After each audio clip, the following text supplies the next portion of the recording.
Magandang tanghali, kumusta po? Narito po ulit ang update natin para sa lagay ng ating panahon.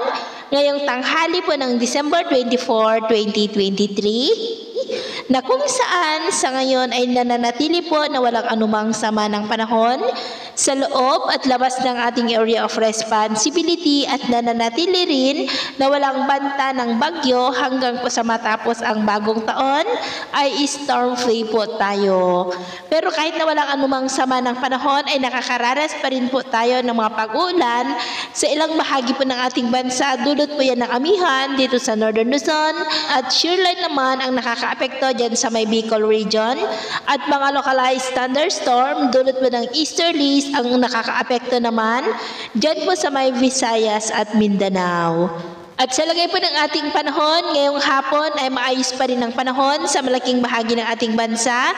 Pero posible pa rin ang maulap na kalangitan with isolated rains. Dito pa rin po sa may Cagayan, Apayao, Isabela, Polillo Island, Infanta, Camarines Norte, ilang bahagi ng Camarines Sur, Catanduanes, Sorsogon, Oriental Mindoro, Puerto Princesa, Masbate, Aklan, Capiz, our provinces, Leyte, Bohol, Caraga at Davao Region. At sa susunod po ng mga oras ay mas maraming lugar na sa silangang bahagi ng ating bansa ang makakaranas ng maulap na kalangitan with isolated rains, lalo na po dito sa Northern Luzon, Quezon, ilang bahagi ng Palawan, Oriental Mindoro, ilang bahagi ng Bicol Region, Panay Island, Samar Provinces, Leyte, Bohol, Cebu, Caraga, Northern Mindanao at Davao Region.